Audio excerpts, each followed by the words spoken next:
సూరజ్పూర్ అనే గ్రామం పచ్చగా ఉండేది. అక్కడి వాళ్ళు ప్రకృతి సిద్ధంగా లభించిన వాటిని గౌరవిస్తారు. ఊర్లో ఒక మర్రి చెట్టు ఉంటుంది. అక్కడి వాళ్ళందరూ దాన్ని భగవంతుడిలా పూజిస్తారు. శాంతి పిన్ని ఆ ఊరికి సర్పంచ్. ఆవిడ ఇంకా కమల చెట్టుకి పూజ చేస్తూ ఉంటారు. ఈ మర్రి చెట్టు దేవత ఇంతవరకు మన ఊరికి ఎంతో ఇచ్చింది. ఊరిని రక్షించింది, సురక్షితంగా ఉంచింది. సరిగ్గా చెప్పారు పిన్ని. మనందరికీ ఇది చెట్టు మాత్రమే కాదు, మన జీవితం. నేను చిన్నపిల్లగా ఉన్నప్పుడు అప్పటినుంచి ఒక కథను వింటూ వస్తున్నాను. ఈ చెట్టు కింద ఒక సాధువు సూర్యదేవుడి గురించి తపస్సు చేశారట. అప్పుడిక్కడ అడవి ఉండేదట. అడవిలో మర్రి చెట్టు కింద సూర్యదేవుడి కోసం తపస్సు చేస్తూ సాధువు తపస్సును పూర్తి చేసుకుని ఆయన తన కళ్ళు తెరుస్తారు. హే సూర్యదేవా, మీ సాధన చేసి నేను మిమ్మల్ని ప్రసన్నం చేశాను. మీ ద్వారా నాకు లభించిన శక్తులను మానవ కళ్యాణం కోసం ఉపయోగిస్తాను. ఈ మర్రి చెట్టు నన్ను ఎండావాన నుండి కాపాడింది. నేను ఈ మర్రి చెట్టును ఆశీర్వదిస్తున్నాను. అందరూ దీనిని గౌరవిస్తారు, దీన్ని పూజిస్తారు. ఎవరైనా దీన్ని నరికే ప్రయత్నం చేస్తే అప్పుడు ఇక్కడి నుంచి ఎండ మాయమైపోతుంది. ఇక్కడ ఉండే సూర్యుడు మంచుగా మారిపోతాడు. ఆ విధంగా ఆశీర్వదించి సాధువు ఇక్కడ్నుంచి వెళ్ళిపోయాడు. తర్వాతిక్కడ ఊరు ఏర్పడినప్పుడు అందరూ వచ్చి ఈ చెట్టుని పూజించటం మొదలుపెట్టారు. అంటారు, మన ఊర్లో ఏదైనా మంచి పని జరిగింది అంటే అది దీనివల్లనే అని. మర్రి చెట్టు సూరజ్పూర్ గ్రామస్తులకు దేవుడితో సమానం. అందుకని ఊర్లో దీన్ని ఎంతో నమ్ముతారు. కాని ఒకరోజు శాంతి పిన్ని ఎక్కడికో వెళ్తూ ఉంటుంది. అప్పుడు ఆవిడ చూసేసరికి, అరే, మీరు ఏం చేస్తున్నారు? మర్రి చెట్టు చుట్టుపక్కల ఒక చెట్లు కొట్టేవాడు చెట్లు కొడుతూ ఉంటాడు. అధికారి మిస్టర్ కుమార్ అక్కడే ఉంటాడు. చెట్లు కొడుతున్నాం, చూడండి, మీ ఊరిని అభివృద్ధి చేస్తున్నాం. మీ ఊర్లో ఇప్పుడు ఏదైతే దారి వస్తుందో అది తిన్నగా హైవేతో కలుస్తుంది. మీరు పట్టణానికి వెళ్ళడానికి ఏమి ఇబ్బంది పడాల్సిన పనే ఉండదు. అరే, కానీ దీనికి మీకు ఎవరు అనుమతిచ్చారు? నేను ఈ ఊరికి సర్పంచ్. మా పంచాయతీకి అటువంటి ఆర్డర్తో ఏ లెటరు రాలేదు. మేమైతే పంపించాము, అది మీకు అందలేదంటే మేమేం చేయాలి? మీరు దాన్ని పట్టించుకోలేదేమో. మాకేం తెలుసు? వెళ్ళండి, వెళ్ళి పని చేసుకోండి. మమ్మల్ని మా పని చేయనివ్వండి. మీరసలు ఏం మాట్లాడుతున్నారు? ఈ చెట్టు మా ఊరికి ప్రాణం, మాకు భగవంతుడితో సమానం. దీనికి మేము పూజలు చేస్తాం. నువ్వు చాలా తప్పు చేస్తున్నావు. నేనిప్పుడే ఊరి వాళ్లని పిలుస్తాను. ఊరి వాళ్లందరూ మర్రి చెట్టు దగ్గరికి వచ్చిన తరువాత కుమార్ని వ్యతిరేకించటం మొదలు పెడతారు. చూడండి సార్, మేము ఈ చెట్టుని నరకనివ్వము, ఏదేమైనా సరే. అవునవును, మేము నరకనివ్వము, మీరు ఏమైనా చేసుకోండి. కాని అంతలో సర్పంచ్ పదవి కోసం స్వార్థంగా ఎదురుచూస్తున్న దేవేంద్ర ఇలా అంటాడు. అతను శాంతి పిన్నికి వ్యతిరేకి. మీరందరూ ఒక్క నిమిషం ఆగండి. చెట్లు నరకాలని గవర్నమెంట్ ఆర్డర్ వచ్చింది. ఆ విషయంలో మీరు తలదొరచడం మంచిది కాదు. కాస్త మీ మనుషులకి నచ్చ చెప్పండి. ఇంతవరకు నా పనిలో ఎవరు కూడా తలదూర్చే పనే చేయలేదు. సార్, నేను కూడా అదే చెబుతున్నాను సార్.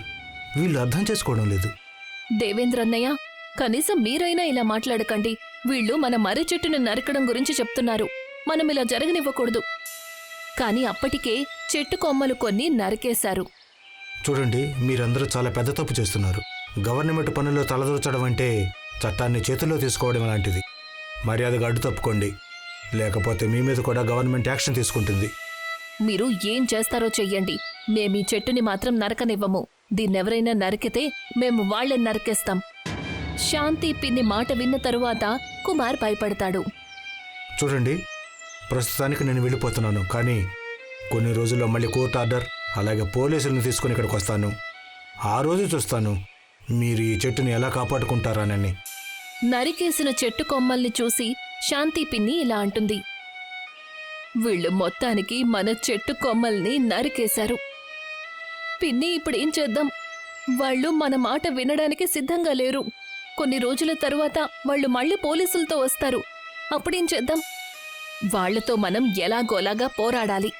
నేనిప్పుడు చింతిస్తున్నది ఈ ఊరికి రాబోయే సమస్య గురించి.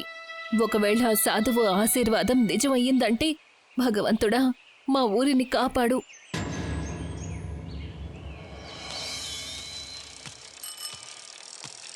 మరుసటి రోజు అందరూ ఇంటి బయటికి వచ్చేసరికి ఇవాళ చాలా చలిగా ఉందే. భగవంతుడా, సూర్యుడిని ఎవరో మంచు ముద్దగా మార్చేసినట్టుగా అనిపిస్తోంది. నిజం చెప్పాలంటే సూరజ్పూర్ గ్రామానికి చెందిన సూర్యుడు మంచుగా మారిపోయాడు. కమల ముందుకు వెళ్తుంది. ఒక పొలం దగ్గర విమల ఏడుస్తూ ఉంటుంది. అరే, ఏమైందక్కా? నన్ను ఏమని చెప్పమంటావు? అలా చూడు, నా పొలం అంతా ఎలా నాశనం అయిపోయిందో. ఇప్పుడు నేనేం చెయ్యాలి? కానీ ఇదంతా ఎలా జరిగింది? ఎలా జరిగిందేంటి? మంచుగా మారిపోయిన సూర్యుడి వల్లే. కమల ఇంకా విమల శాంతి పిన్ని ఇంటికి వెళ్తారు. పిన్ని, ఏమైంది? అరే, ఈ చలి కారణంగా నా ప్రియమైన ఎద్దు చనిపోయింది. చెట్టు కొమ్మలు నరకడం వల్ల సూర్యుడు మంచు ముద్దగా మారాడు. అందుకే ఈ సమస్యలు వచ్చాయి. పిన్ని, నా పొలం అంతా నాశనమైపోయింది. వాళ్ళు చెట్టు కొమ్మలు నరికారు. ఈ పరిస్థితి వచ్చింది. సూర్యుడు మంచుగా మారాడు. ఒకవేళ ఆఫీసర్ తన మనుషులతో వచ్చి చెట్టును నరికితే అప్పుడేమవుతుంది?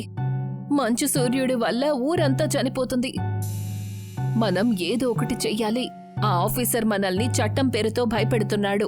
మనం కూడా చట్ట ప్రకారమే ఈ పోరాటాన్ని సాగించాలి. కమల, విమల, ఒక పని చెయ్యండి.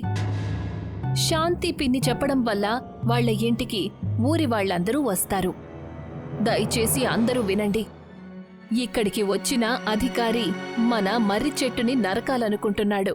ఆ రోజు అతను చెట్టు కొమ్మల్ని నరికాడు. దానివల్ల ఇప్పుడు మన ఊరికి సూర్యుడు మంచుగా మారి ఉదయించాడు. దానివల్ల ఎన్నో సమస్యలొచ్చాయి. ఎన్నో ఏళ్లు కష్టపడిన పంటంతా నాశనమయ్యింది. ఊర్లో ఉన్న పశువులు అన్నీ కూడా చనిపోతున్నాయి. అందరి ఆరోగ్యాలు పాడవుతున్నాయి. ఒకవేళ చెట్టుని పూర్తిగా నరికేస్తే అప్పుడేమవుతుందో ఆలోచించండి. సర్వనాశనం అవుతుంది. ఇప్పుడు మనం ఒక్కటే పని చెయ్యాలి. మర్రి చెట్టుని నరకకుండా మనం కాపాడగలగాలి అంటే ఊర్లో వాళ్లందరూ ఐకమత్యంగా ఉండాలి. మనమందరం కలిసి గవర్నమెంటు వాళ్లని పవిత్రమైన చెట్టుని నరకొద్దని వేడుకుందాం. అందుకని మనం ఒక ఉత్తరం రాయాలి. దానిమీద మీరందరూ సంతకం చేయాలి. అప్పుడే వ్యతిరేక పక్షాన ఉన్న దేవేంద్ర, శాంతి పిన్ని, ఊరి వాళ్ళందరినీ మూర్ఖులుగా చేయకండి. మేమందరం సంతకాలు పెట్టినంత మాత్రాన గవర్నమెంట్ ఊరుకుంటుందా? దేవేంద్ర గారు, మీరు మౌనంగా ఉండండి. మనం గనక ఆలోచిస్తే చెట్టుని నరకకుండా కూడా దారిని ఏర్పాటు చెయ్యొచ్చు. అలా చెప్తే గవర్నమెంట్ ఒప్పుకోదా? తప్పకుండా ఒప్పుకుంటుంది. అవును, తప్పకుండా ఒప్పుకుంటుంది. శాంతి పిన్ ఏదైతే చెప్తోందో మనం అలాగే చేద్దాం. ఊరి వాళ్లందరూ సిద్ధపడతారు. కాని దేవేంద్ర కుమార్ గారి ఆఫీస్ క్యాబిన్కి చేరుకుంటాడు. ఇలా చూడండి సార్, ఒకవేళ వాళ్ళు గవర్నమెంట్కు ఫిర్యాదు చేసుకుంటే చెట్టుని నరకలేరు. వాళ్ళని ఏమైనా చేసుకోనివ్వండి. నా పని నన్ను చేసుకోనివ్వకుండా నా ఆత్మాభిమానాన్ని వాళ్ళు దెబ్బతీశారు. నేను వాళ్ళని వదిలిపెట్టను. రేపే నేను నా పోలీసులు, నా మనుషులను తీసుకుని అక్కడికి వెళ్తాను. ఒకవేళ ఎవరైనా అడ్డొస్తే వాళ్ళ సంగతి పోలీసులే చూసుకుంటారు. అలాగే సార్, మీరు రండి. ఊరి వాళ్ళకి బుద్ధి చెప్పండి.